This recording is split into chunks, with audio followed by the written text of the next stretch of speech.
Bonjour à tous, je suis ravie de vous retrouver aujourd'hui pour un tuto un petit peu spécial. En effet, vous ne devez pas avoir l'habitude d'entendre trop ma voix, je m'appelle Léa et je suis la fille de Martine qui anime habituellement cette chaîne YouTube. Aujourd'hui, je prends part à la vidéo car j'ai demandé à maman de réaliser mon tout premier cours de crochet. Alors, je lui ai demandé de nous expliquer à nous, les novices et ultra débutants, comment réaliser une écharpe un petit peu cocooning euh, pour l'hiver. Vous le savez peut-être, nous sommes, maman et moi, fondatrices de la société Laine du Monde, et nous habitons au pied des Pyrénées, alors vous savez, une petite écharpe pour l'hiver, ça fait toujours du bien. Alors, maman va nous expliquer une partie théorique dans la vidéo qui suit, et aussi une partie pratique et mise en pratique, car nous, notre génération, en fait, on aime bien commencer les choses et voir que ça avance, enfin du moins pour ma part. Du coup, écoutez, on va laisser maman nous expliquer comment on fait, qu'est-ce qu'il faut savoir, comment nous améliorer. Pour ma part, je vous dis rendez-vous très vite pour vous montrer mon écharpe que j'aurai réalisée. Alors je vous promets pas que ça va aller très très vite étant donné que je ne connais absolument pas comment faire. Mais je vous donne rendez-vous le plus rapidement possible. Je vous dis à très vite et à bientôt. Bonjour à tous, je suis ravie de vous retrouver aujourd'hui pour ce tuto donc un petit peu spécial comme l'a annoncé Léa. Je suis ravie bien sûr que ma fille se lance dans le crochet, enfin je dirais. Et puis cette vidéo va lui servir forcément, mais j'espère va servir à beaucoup d'autres personnes désireuses de se lancer dans le crochet, de ne pas trop savoir comment faire. Donc on va faire une vidéo vraiment très simple, très basique, mais avec quand même l'essentiel pour pouvoir appréhender cette technique et y trouver du plaisir. Le choix de Léa pour son premier ouvrage au crochet est excellent.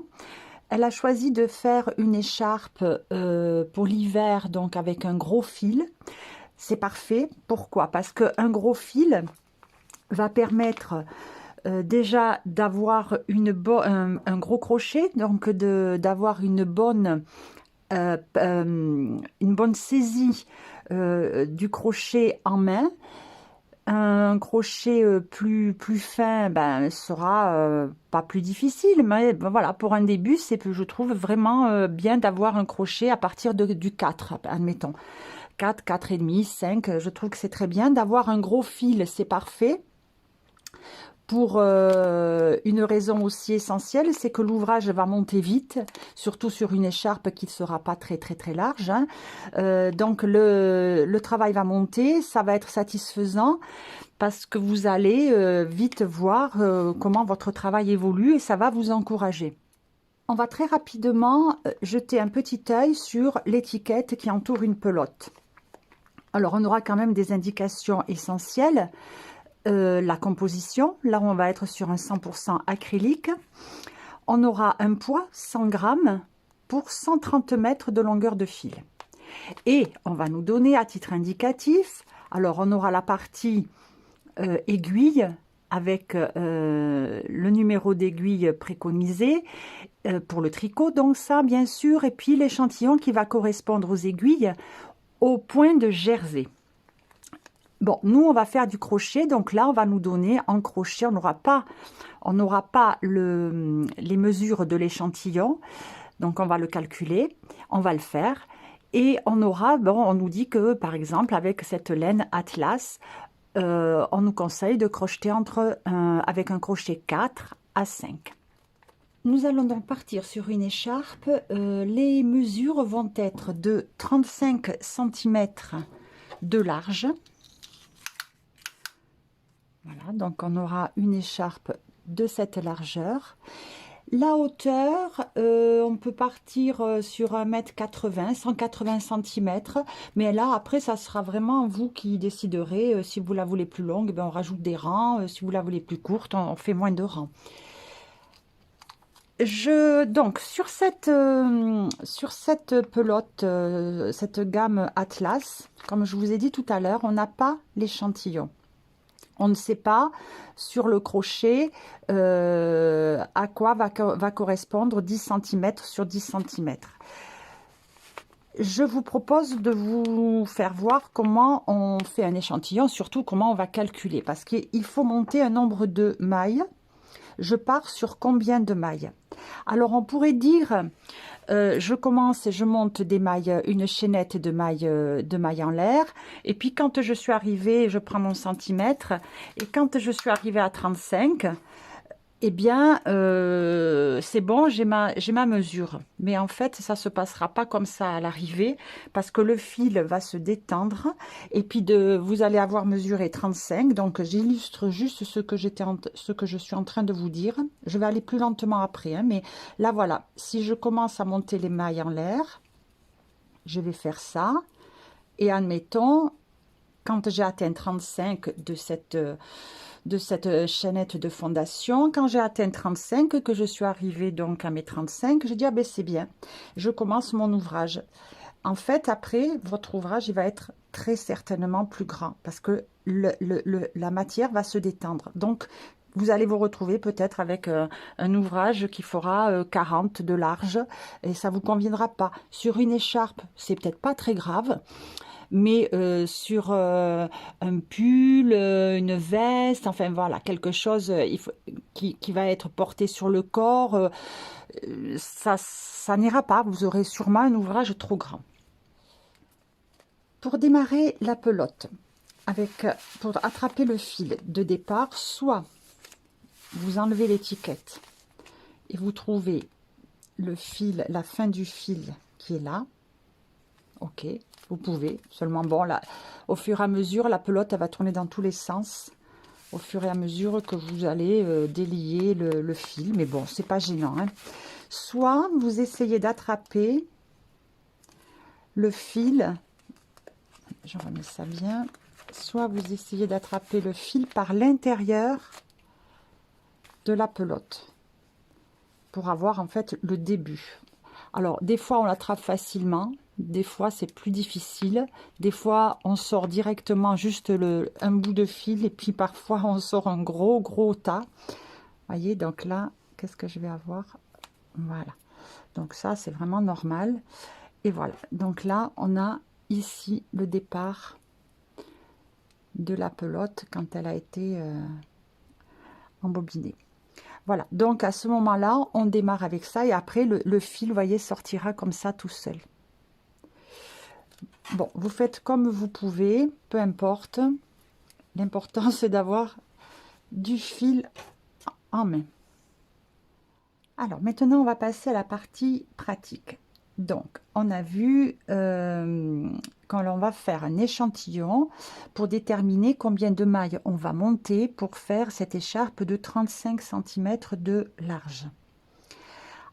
Pour tenir le crayon, le crochet, moi, voilà, c'est ce que je voulais dire. En fait, j'ai été trop vite. Moi, je le tiens comme un crayon. Voilà, comme si je voulais écrire. C'est exactement comme ça. Le fil, il est là. Le bout du fil, évidemment, tout le reste part vers la pelote. Donc là, on laisse juste un petit bout. Et moi, je le tiens comme ça, tout simplement, c'est-à-dire entre le majeur et l'auriculaire, je le coince. Voilà, c'est tout. Maintenant, on va démarrer la chaînette de fondation. Alors, pour la chaînette de fondation, je vais utiliser un crochet un demi plus haut que le reste de l'ouvrage. Je vais utiliser un 5,5 pour faire la chaînette de fondation et après, je passerai au crochet numéro 5. Pourquoi je prends un crochet plus large, plus grand? Tout simplement pour que ma chaînette soit vraiment bien souple et qu'elle ne soit pas quand l'ouvrage va monter, on peut avoir un rétrécissement à la base et puis après ça s'écarte un petit peu, c'est pas très joli. Là, en ayant un crochet plus gros, juste pour le départ, eh bien on aura vraiment quelque chose d'uniforme. Alors, je reprends mon crochet, mon fil et je dois faire le nœud de départ. C'est très simple. Le fil que j'ai dans main droite qui va à la pelote, je le tourne et je le fais passer sur celui que j'avais dans la main gauche qui est le bout du fil. Voilà, donc ça forme une boucle de cette façon. Là, je vais essayer de rester en haut. Là, je pique. C'est pas facile. Là, je pique dans la boucle et je viens récupérer le fil et le sortir à travers la boucle. Et là, je forme un nœud. Je recommence. Une boucle. Je la tiens. Là, je tiens les deux fils de la boucle. Je passe mon crochet dans la boucle. Et je viens récupérer le fil qui va à la pelote. Et je tire. Le nœud se fait tout seul. Voilà. Alors maintenant, on va commencer les mailles en l'air. Pour ça, je prends le fil et je le passe à travers la boucle. J'ai fait la première maille en l'air. Je reprends le fil et je passe à travers la boucle. Ça fait 2, 3. Je tiens au fur et à mesure, évidemment, je monte mes doigts au fur et à mesure. 4, 5, 6, 7, 8, 9, 10, 11, 12, 13, 14, 15, 16, 17, 18, 19 et 20. Pour mon échantillon, il faut qu'il fasse au moins 10 cm de large. Donc là, 20 mailles, ça sera vraiment bien. Si on avait un fil plus petit, vraiment plus petit, on mettrait peut-être un peu plus de mailles, mais là c'est bien. Alors,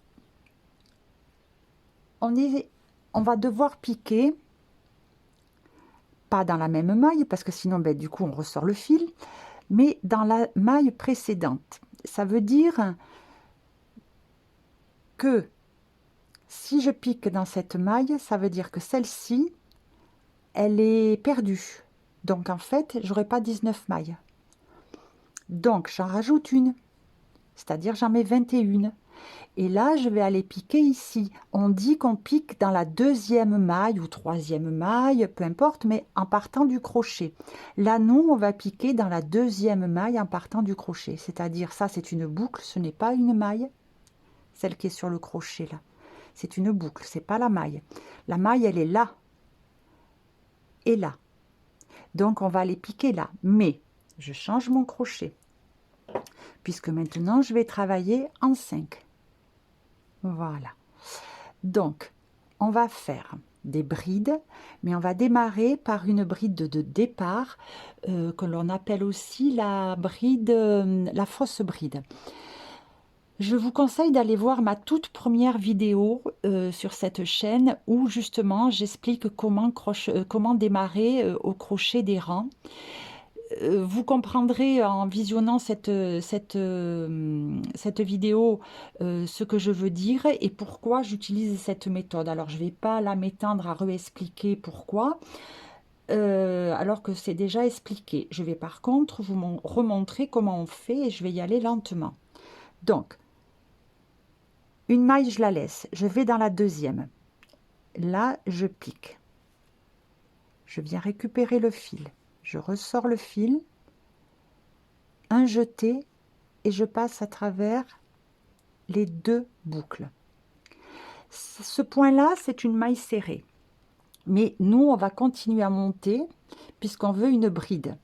Alors, là, j'ai un brin un peu oblique et puis un brin plutôt droit à gauche. Donc, je vais juste piquer sous le brin de gauche. Je pique. Je viens prendre le fil et je passe sous une boucle. J'ai 2 boucles sur le crochet. Je reprends le fil, je m'aide s'il faut, hein, en écartant un peu, et je repasse sous une boucle encore, de la même façon. Voilà. Là, j'ai toujours 2 boucles. Je prends le fil et je passe à travers les 2 boucles. Et là, j'ai pris de la hauteur 1, 2, 3. Ça, c'est donc la bride de départ ou la fausse bride. À ce stade-là, je vous conseille fortement avec le marqueur ou un bout de fil, de la marquer. C'est ça le haut de la maille, il est là. C'est ces deux brins là qui forment un V.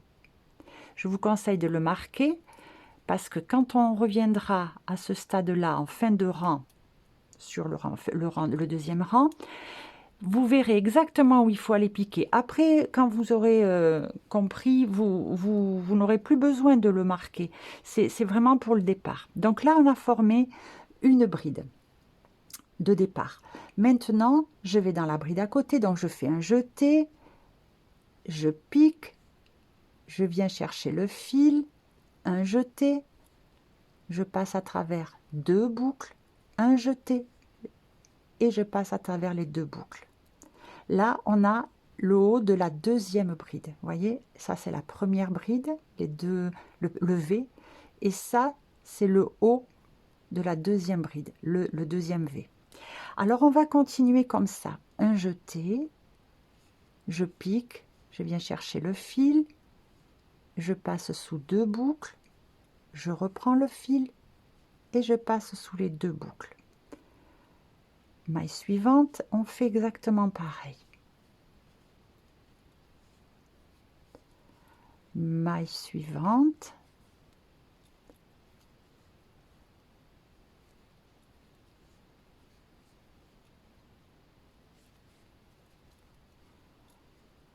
Après, avec la gauche, la main gauche, on s'aide. Hein. Voyez, on tient le fil, après on peut se déplacer. Pour le premier rang, c'est toujours le rang le plus fastidieux. Donc voilà, on n'hésite pas à céder si on a besoin.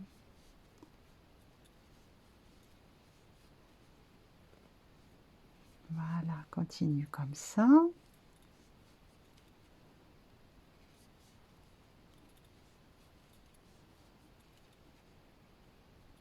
On va aller ensemble jusqu'à la fin du rang.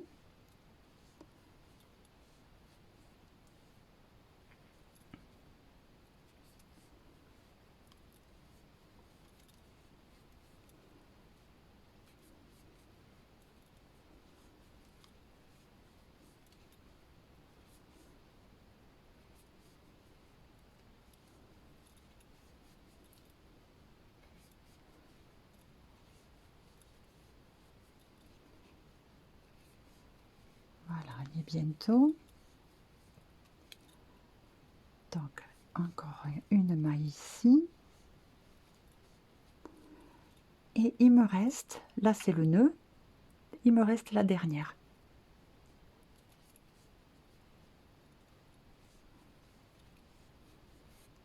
Voilà. Alors on va compter. On doit en avoir 20. 1, 2, 3, 4, 5, 6, 7, 8, 9, 10, 11, 12, 13, 14, 15, 16, 17, 18, 19 et 20.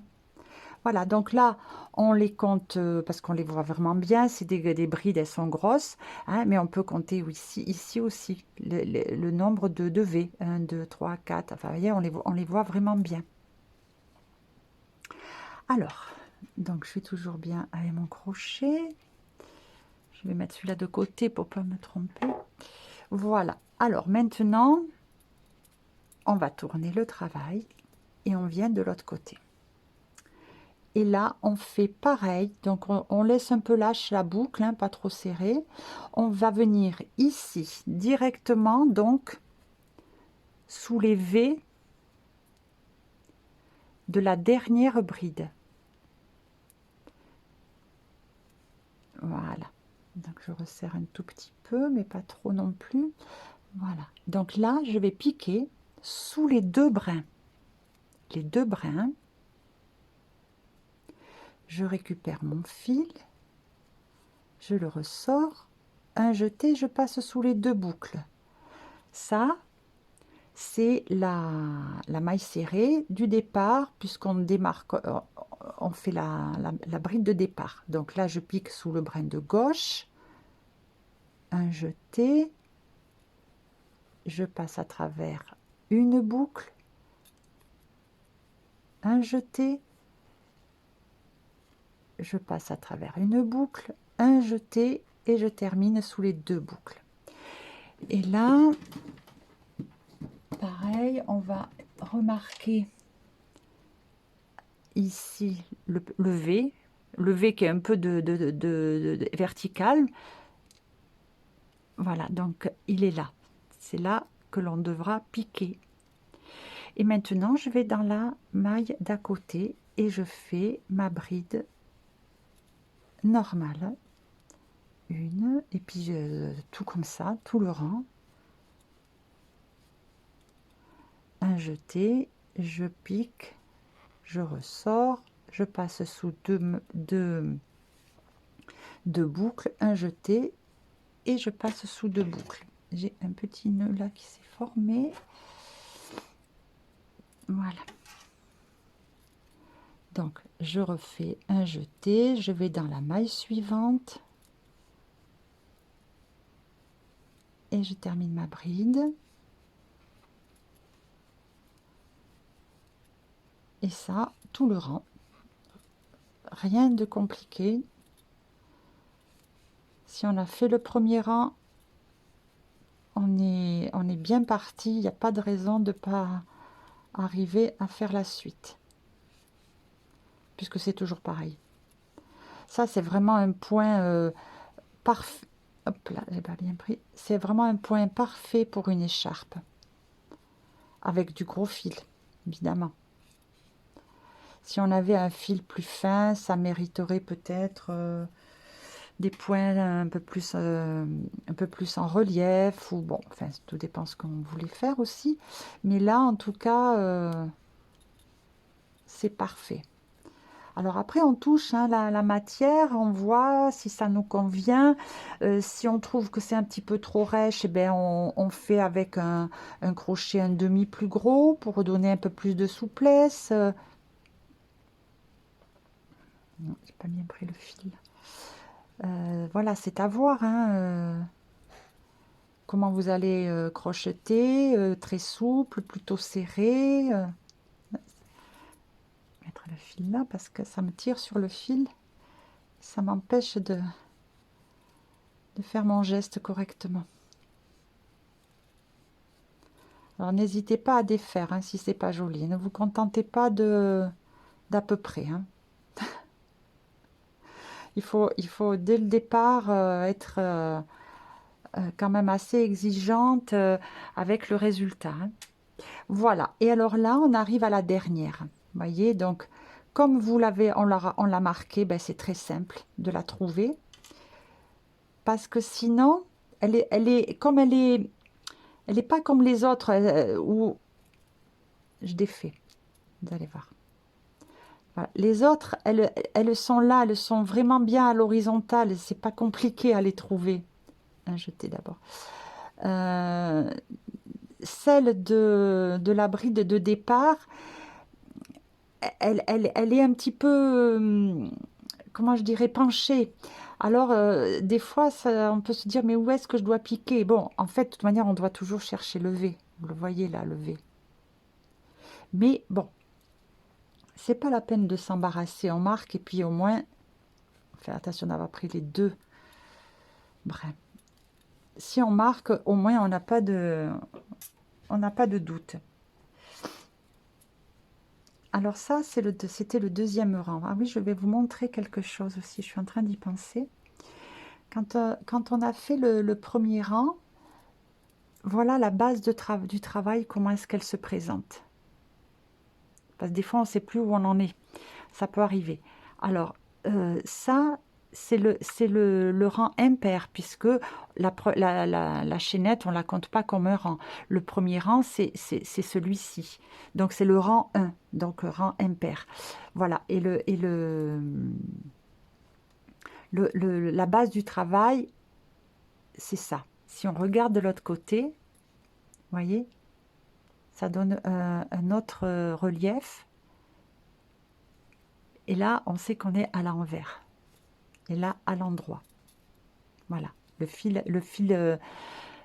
petit bout de fil est à gauche sur le rang impair. Alors, maintenant, pardon, qu'est-ce que je fais? C'est là, je suis là. Voilà, donc on en est là. Eh bien, on va continuer, on va faire un troisième rang.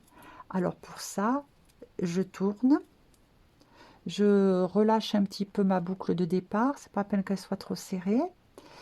Eh bien, je repique et je fais ma bride de départ en formant d'abord une maille serrée, brin de gauche, je passe une boucle, un jeté, brin de gauche, une boucle, un jeté, et là je passe les deux boucles.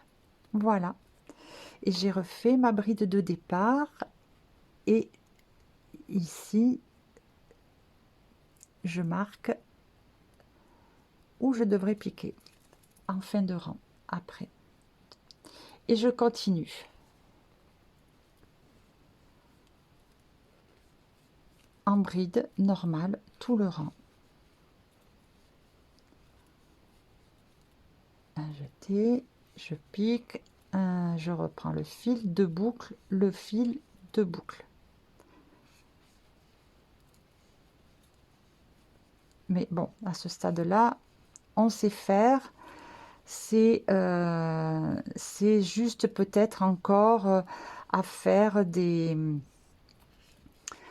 rangs pour arriver à se sentir à l'aise avec le crochet, à se sentir à l'aise avec le fil de la main gauche, comment il arrive à suivre. Voilà, ça c'est comme tout. L'expérience va petit à petit arriver. Vous allez ressentir aussi comment vous êtes à l'aise, peut-être trouver votre propre méthode, peu importe. L'important c'est que le point se fasse, que ce soit harmonieux. Voyez là, j'ai pas bien pris la boucle, donc ça va pas, en défait. Voilà, donc chacun après va faire suivant comment il ressent les choses, comment elle est plus à l'aise de telle ou telle façon. Moi, je vous montre comment je fais.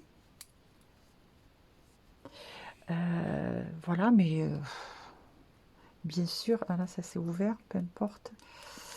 Bien sûr qu'il y a tant de méthodes, hein. L'important, c'est d'arriver à réaliser le joli point. Voilà, que ce soit régulier. Si ça ne l'est pas, c'est un manque de pratique. Et puis, c'est à force de faire, défaire, et vous refaites. Et là, j'enlève le marqueur. Et je viens faire, donc, dans la dernière maille, ma dernière bride. Voilà. Alors là, on a fait 3 rangs. Si on recompte, on est toujours à 20 mailles, hein, bien sûr. 1, 2, 3, 4, 5, 6, 7, 8, 9, 10, 11, 12, 13, 14, 15, 16, 17, 18, 19. Ça aussi, je vous conseille régulièrement de recompter. Bon, après, vous auriez oublié une maille, ça se verrait hein, quand même. Hein, l'ouvrage se déformerait. Vous en auriez rajouté aussi. Bon, mais voilà, prenez l'habitude au crochet de compter où vous en êtes. Parce que si vous vous rendez compte, quand vous avez bien monté, qu'il y a un décalage, un trou, il faudra défaire et refaire. Donc, prenez le temps. Prenez le temps. Maintenant, on va continuer un petit peu parce qu'on veut déterminer aussi la hauteur. Alors, ça va pas être important pour l'écharpe, je sais, mais ça sera important de le savoir pour par la suite d'autres ouvrages qui vont vraiment nécessiter de déterminer votre hauteur. Donc on va le voir, c'est très simple, c'est un petit calcul pour les rangs, un petit calcul pour les mailles et au moins ça vous saurez faire, ça sera de l'acquis. Voilà, donc on continue. Je pense que Je pense qu'on va faire, allez, 4 rangs. Allez, on va dire 4 rangs de plus. Et puis, on se retrouve pour le calcul. Les 7 rangs sont faits. Maintenant, je vais vous montrer comment on mesure. Alors, normalement, dans l'idéal, il faut laisser le travail se poser un petit peu avant de mesurer. Mais bon, c'est pas grave, on va le faire. Je vais positionner, alors, un carré de 10 sur 10 pour mesurer l'échantillon. Hein. Alors, je me place pas tout à fait au bord. Voilà, je me mets devant une maille. Et voilà, je place mon centimètre et le 10 arrive au milieu d'une maille. Donc, maintenant, à partir du 0 ici, je vais compter les mailles. 1, 2, 3, 4, 5, 6, 7, 8, 9, 10. J'ai 10 mailles et la moitié d'une. Donc, ça me dit que pour 10 cm de large, j'ai 10 mailles et demi. Je vais ramener ça à 1 cm, donc je divise par 10. 10 mailles et demi divisé par 10, ça me fait une maille 0,05. Ce 1,05 de maille, maintenant, je vais le multiplier par les centimètres souhaités de mon ouvrage, en l'occurrence 35 cm. Donc ce 1,05 de maille multiplié par mes 35 cm souhaités, ça me donne un résultat de 36 cm, soit 36,75 mailles. Donc je vais arrondir à 37 mailles. Donc avec mon échantillon là, je sais que pour avoir 35 cm de large, je vais monter 37 mailles. Plus une, bien sûr, puisque on va piquer dans la deuxième maille à partant du crochet, donc on va perdre une maille. Donc, je vais monter 37 mailles plus une, 38 mailles. Pour les rangs, pour cet ouvrage-là, c'est pas important dans le sens où vous allez faire la longueur que vous souhaitez de votre écharpe en vous la mettant autour du cou et en disant « Oh ben là, ça me convient, non, c'est un peu trop court, je fais encore quelques rangs. » Voilà. Donc là, ça va être très simple. Mais quand même, il est bon de savoir, parce qu'en fait, c'est là exactement comme pour les mailles, hein, c'est rien de compliqué. Hein.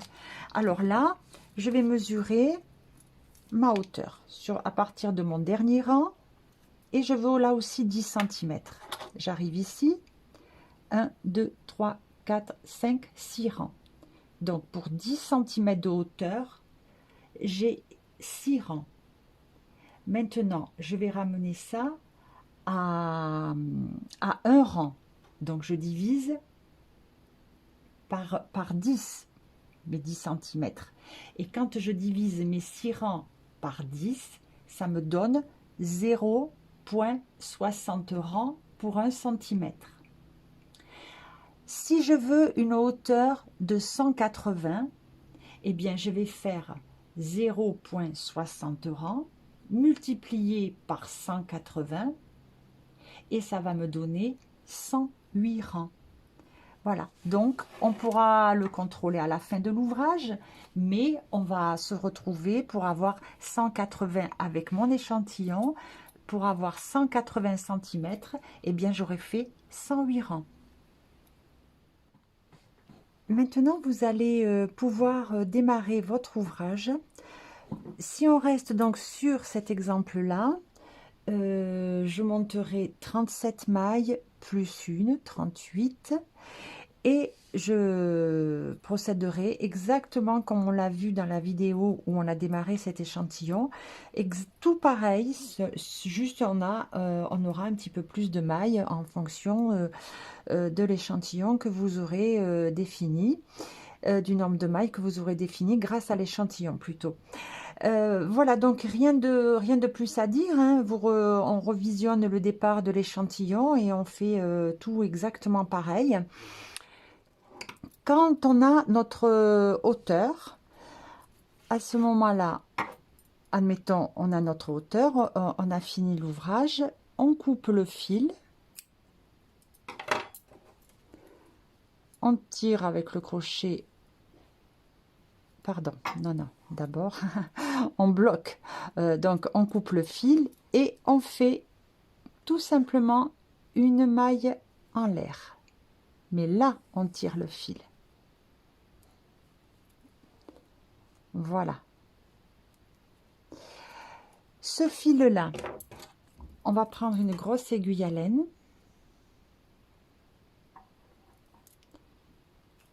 Voilà, pour entrer ce gros fil. Et donc, rappelez-vous, je vous ai dit que ça, cette bordure-là, c'est l'endroit. Donc, on va tourner et aller cacher les fils. Alors, soit on les cache dans la longueur, soit on les cache dans la hauteur. Bon, il n'y aura pas de couture. Bon, je vais faire dans la hauteur. Voilà, donc on passe le fil plusieurs fois. Ben, si on veut, on peut maintenant même partir sur la largeur. On passe sous des mailles. Voilà, c'est juste pour... Voyez, mais on le voit, non, c'est pas très bien sur la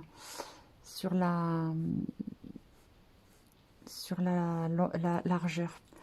Vaut mieux faire dans la couture, on le verra pas. Parce que bon, même si on est au dos de l'ouvrage, là maintenant ça va être compliqué. Même si on est au dos de l'ouvrage, bon ben là, l'écharpe, quand on va l'enrouler, il y aura bien des parties qui seront peut-être sur l'envers, donc ça sera pas joli.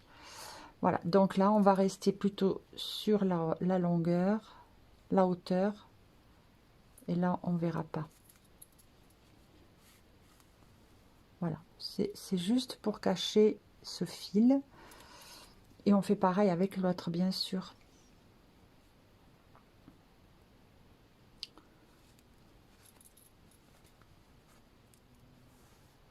Voilà, une fois qu'il est caché, on le coupe à ras. Hop. Et on fait pareil avec l'autre. Voilà, donc là, ben, je remonte.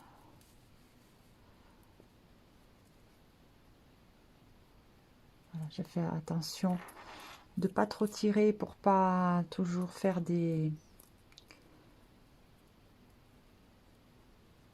comment je dirais, voilà, ça par exemple, si je tire trop, voilà, ça va faire un coin arrondi. Donc on fait attention quand même.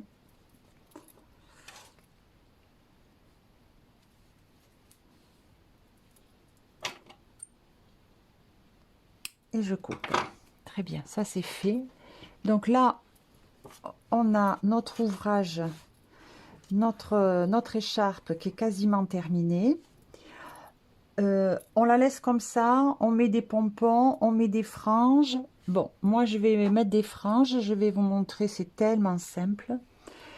J'ai coupé une longueur de 1 mètre. Voilà, donc là, j'ai mes bouts. Ici, j'ai replié. Donc j'ai 1 mètre à la base que j'ai replié. Je me retrouve avec 2 longueurs de 50 cm. Je replie en 2 encore. Voilà. Donc là, je me retrouve avec 4 brins de 25 cm. Côté endroit, je viens piquer dans la première maille. Voilà. Donc, de l'intérieur vers l'extérieur. J'attrape les fils.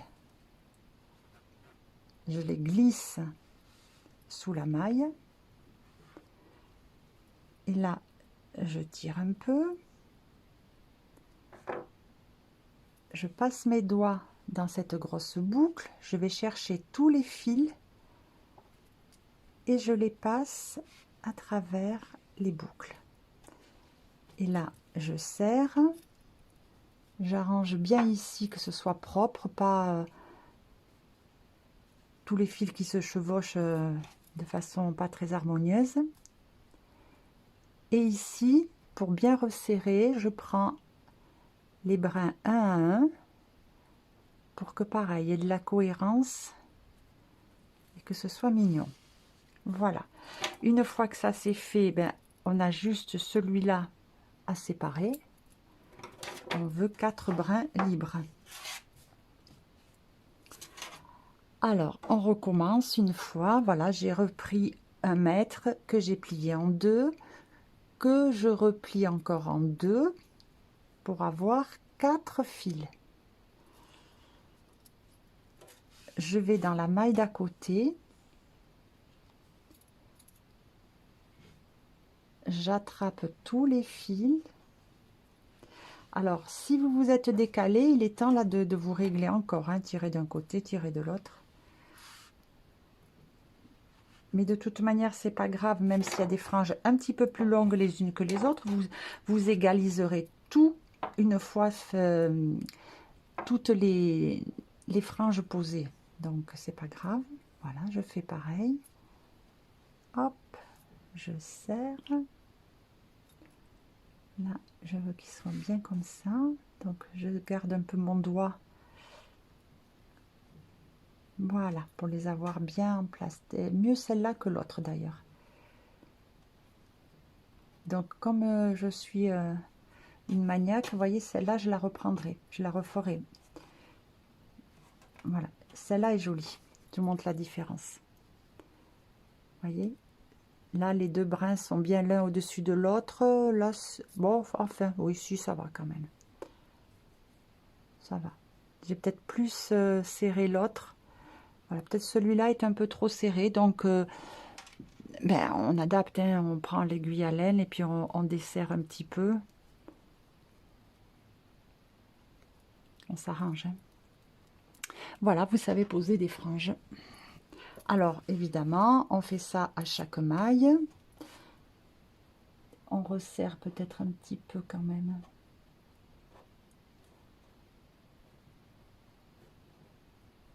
Voilà, c'est mieux. Ça faisait un peu gros.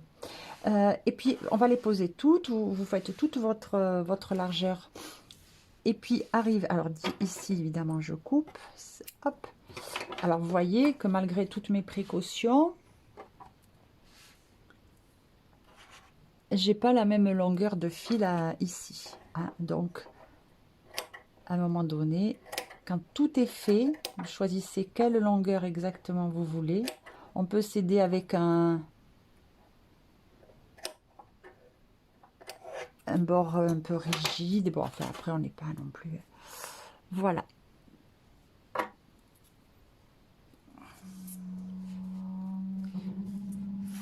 Bien sûr, vous faites la longueur que vous voulez au niveau des franges. Hein. Vous pouvez les faire vraiment toutes petites. On peut les faire encore plus grandes. Ben, ça, c'est vous qui allez voir, qui allez décider. Donc, ce tuto spécial débutant, ultra débutant, comme dirait Léa, est terminé. J'espère vous avoir apporté quelques solutions, vous avoir donné envie de vous lancer.